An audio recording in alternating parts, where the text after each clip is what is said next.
Welcome to Come and See, your podcast for finding truth in a world of chaos. Brought to you by Living Waters Abide Ministries. With host and founder, Richard Case, and co-host and retreat leader, Kathy Ricconi. Jesus reminds us to watch for the signs of his return. Today, we will explore further what we are seeing in our times that line up with what signs he said would indicate the potential of the end and his return. We will also discuss the practical meaning of this as we watch and as a remnant prepare as he so leads. And now your host, Richard Case.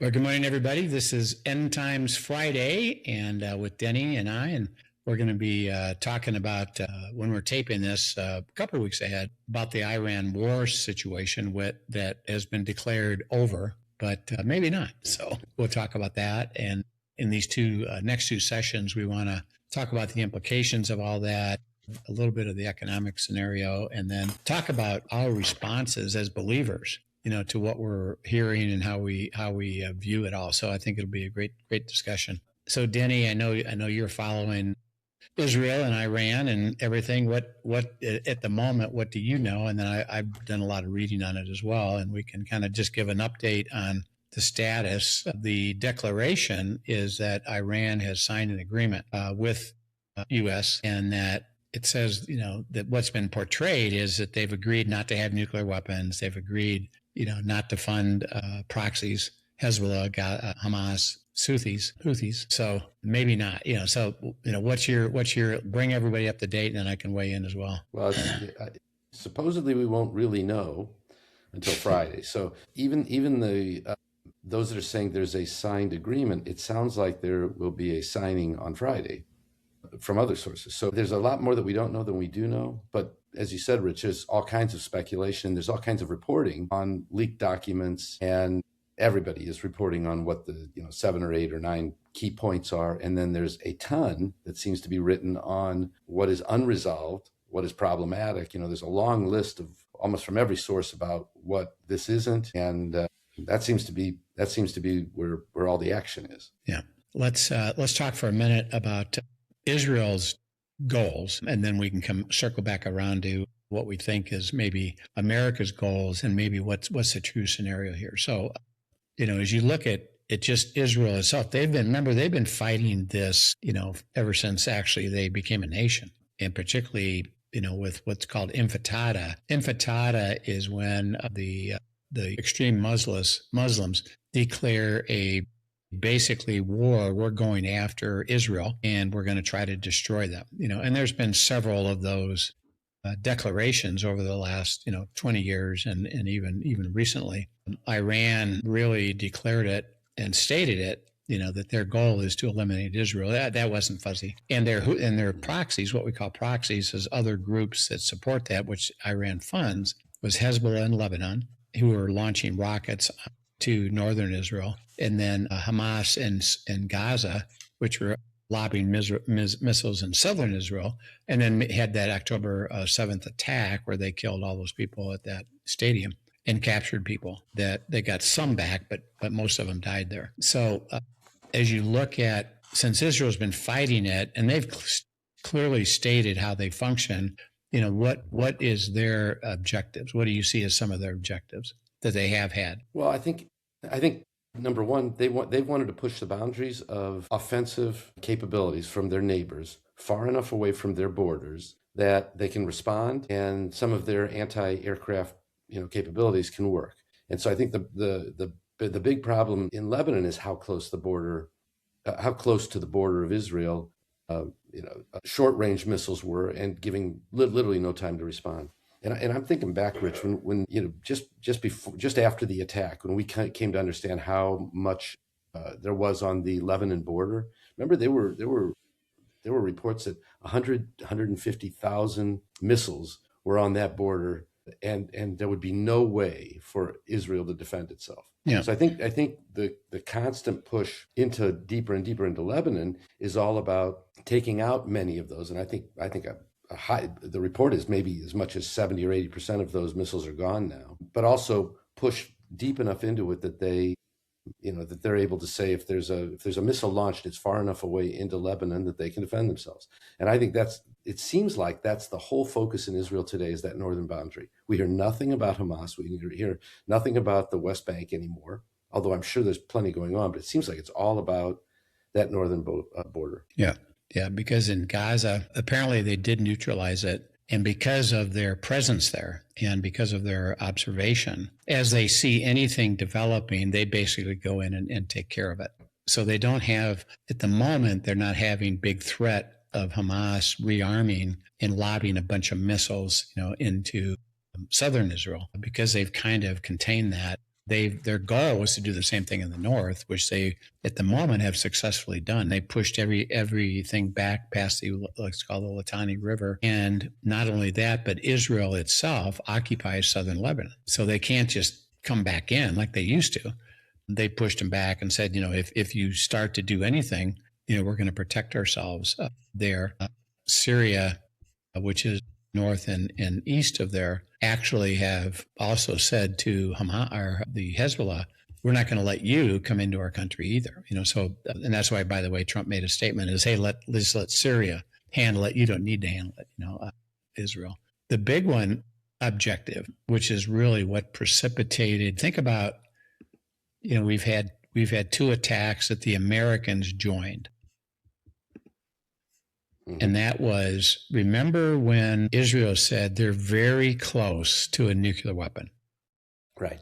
They were 10 days, 11 days away, something like that. And the United States, Israel had an attack plan. They knew what they were doing. They said they could do it without the United States, but because of the technology, what we call, if everybody probably remembers this term, bunker busters, is the bombs could go and you basically have 2 bombs that follow each other. One and opens up the basically the opening, and then the second one goes into the same opening, and then it goes really deep in underground and reaches what was doing. And they did that.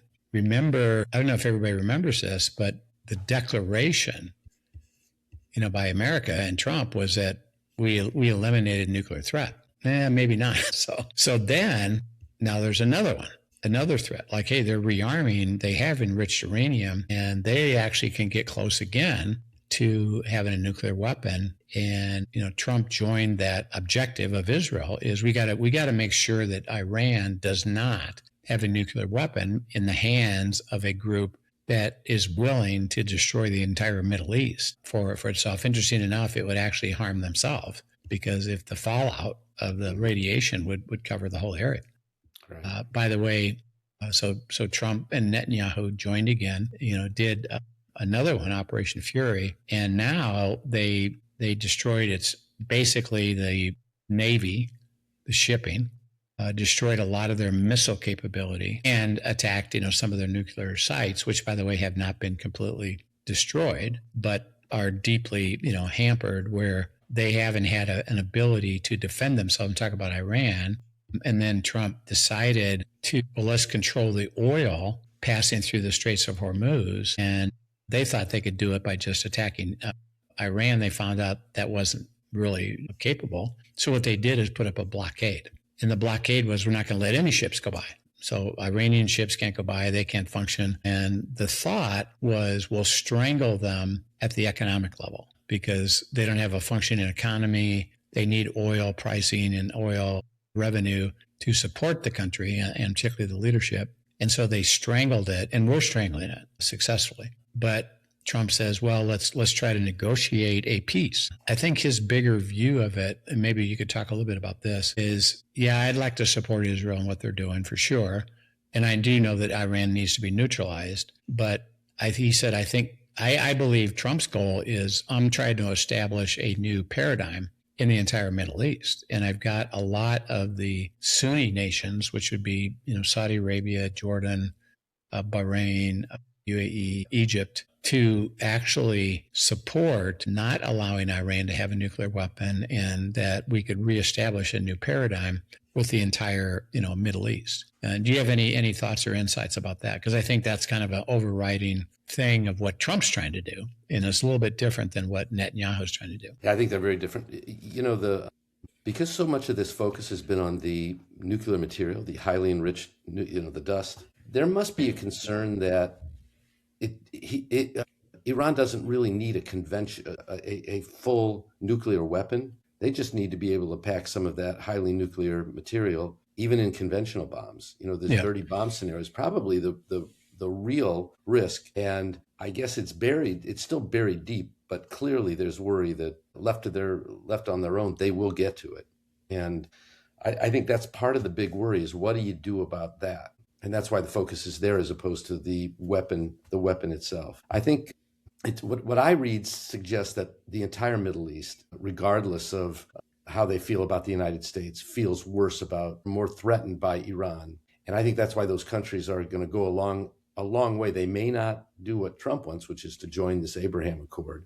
There's a lot written that they're not there yet, and maybe not. Some of them may never get there. But I think that he's seems to be resting on the idea that everyone will support going in and getting rid of that highly enriched uranium, and maybe even the less enriched uranium. There was talk at one point about they would have to satisfy their nuclear power needs through a third-party country even, or some kind of a group of countries. So I'll be real interested in I don't think what we're going to see in the next few days is going to answer any of that, because the whole nuclear question is left to the next stage of this negotiation. I think where I think this is probably that people may be overreacting to how weak this might be. He's not going to pull the military out of the area.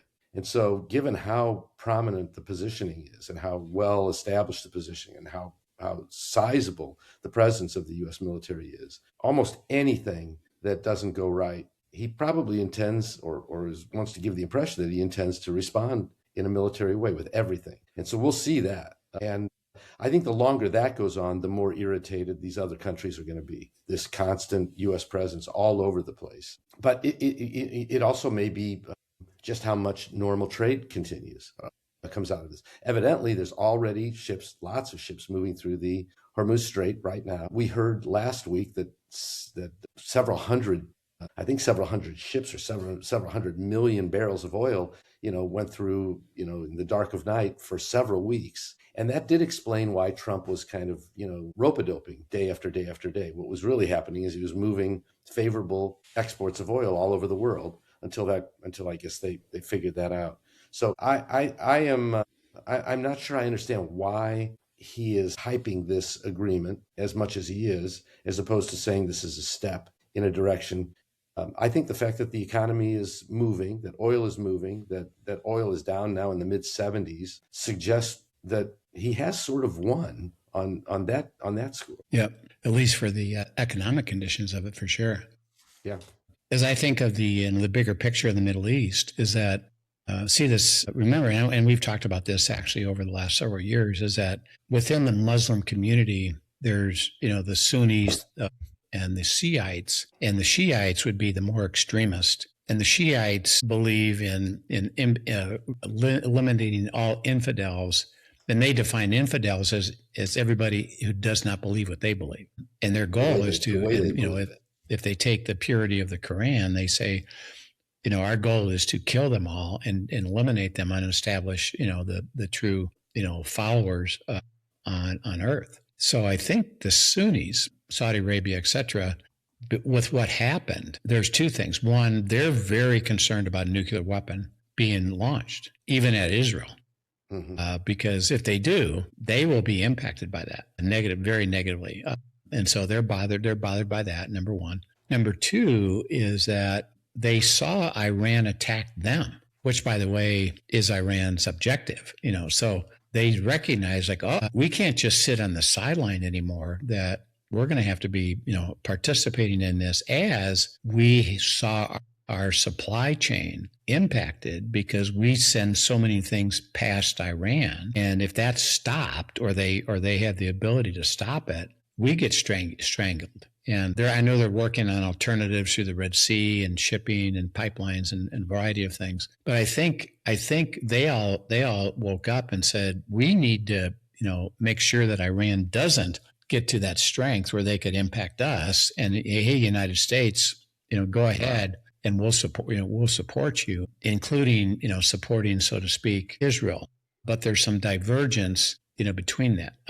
And what I'd like to postulate a little bit is that as believers, I think that we have to be careful when we're getting different information. And there's an implication to that. So I'm going to take us, first of all, to Matthew 24. This is Jesus when he was asked about, hey, what about the end? And he says, this is in verse 24:4. Jesus answered them, hey, this is, you asked me about the end. The first thing he says, take heed that no one deceives you. In essence, there's going to be deception in the end times, and be careful, that you don't be deceived. And we'll talk about what that means. So then in Matthew 7, this is, what Matthew has written about deception. He kind of defines it for us. He says, let me get to the right verses here. Matthew 7:15, he says, beware of false prophets who come to you in sheep's clothing, but inwardly they are ravenous wolves. You will know them by their fruit. Do men gather grapes from thorn bushes or figs with thistles? Even so, every good tree bears good fruit, and a bad tree bears bad fruit. A good tree cannot bear bad fruit, nor can a bad tree bear good fruit. Every tree that does not bear good fruit is cut down and thrown into the fire. Therefore, by your fruits you will know them. So he says, beware of the false, and you'll know them by the result or the fruit of it. And then Paul writes in 2 Corinthians chapter 11, he writes, starting in verse 10, he says, as the truth of Christ is in me, no one shall stop me from this boasting in the region. Why? Because I do not love you? No, God knows I do love you. But what I do, I will continue to do, that I may cut off the opportunity from those who desire an opportunity to be regarded just as we are in the things of which we boast. For such are false prophets, apostles, deceitful workers, transforming themselves into the apostles of Christ, and no wonder. For Satan himself transforms himself into an angel of light. It is no great thing of his ministers to transform themselves into ministers of righteousness, whose end will be according to their works. So he says that it's all about the truth. Deception, think about the definition of deception. It's presenting something as true that isn't. But that's why Christ said, beware of it. On the surface, you could say, I guess that's true. And God says, no, you have to go deeper than that and recognize that what's being done or said isn't really true. It's deceptive to try to persuade you it's true, but it's not. Okay, so if you need to know about deception, what would you need to know? What's the truth? Yeah, you'd have to at least say, is this really true? Is this exactly what I can trust and believe? And I think as we interpret even this situation right now is, I think the United States has portrayed the agreement as being signed and done, and it's been declared, completed. I think the deception of that is, I don't think that's true. I think there's an agreement, and I think fundamentally is that it's not agreeing that we actually agree on anything. It's that we're willing to take more time to see if we can work this out. And by the way, the United States stopped the blockade. Why? Well, we need our economy back. And if you stop the arcade, which, by the way, benefits you, United States, because it lowers your oil prices, which I know you have a problem at home with people who have a hard time affording gas. So it'll benefit you, benefit us. So let's do that. But they haven't actually agreed to all these other interesting things, which is why Israel is not happy. Mm-hmm. Because they're not sure where is those agreements going. I heard a conversation from Netanyahu that they're concerned that they're going to be forced as part of the agreement to pull back away from Lebanon and give away everything that they've gained against the Hezbollah, which I don't think they'll do, quite frankly. So it'll be interesting to see if this is a demarcation of that. And so what really is the truth? I think we'll find out some things, and we have to keep asking for what's really true about this and where does it go. Personally, because of how Iran has always acted, I don't think they're ever going to agree.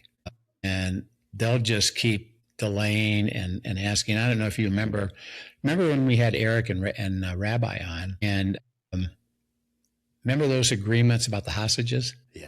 We'll agree. But they never did. I mean, they said they did. Yeah.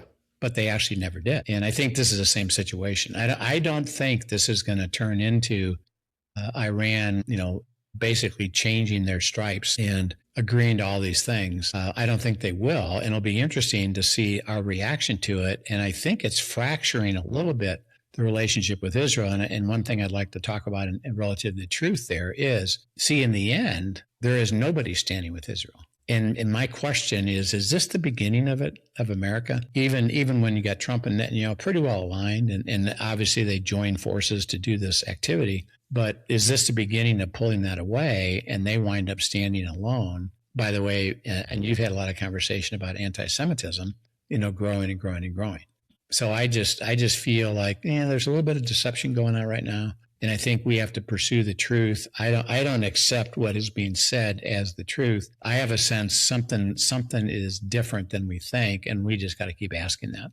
You have any thoughts about that, or any? Yeah, I think this is it's a terrible moment to find out the truth, because there is no information, and everything we're seeing, everything we're getting, is speculation. Yep. or leaked points of view. I think including even the attempt by the media to try and say there is bad blood between Israel and the United States. Maybe, maybe not. There's bad blood between the president, some of his cabinet members. Maybe, maybe not. But it makes for great news. And so if you start from the place that we're seeking truth so we know how to interpret this, there is no ability to know the truth. This last couple of months, it's been real clear there's another agenda we don't know about. And it's hard to know whether even today, with this sort of agreement about to be, made public, whether that is, just a cover story itself too, and whether what's really going on is still very complicated, not able to be, spoken truthfully to anybody. We don't know who's on what side of what things. It's hard for me to imagine that Israel will back down from what its objective is, which is to hold the line in southern Lebanon, around Beirut. I can't imagine Israel will back away from that no matter what. And as you said, it may be that triggers the sort of its final last friend, the United States becoming, having a problem with Israel. But it may be that, it also may be that this is all cover story, and that even some of the fighting back and forth are really there for Iran and others to observe, but it's not really what's going on. We just don't know. So seeking the truth is our real problem. There's nowhere to go yet to understand the truth, and there may not be for a while. Yeah.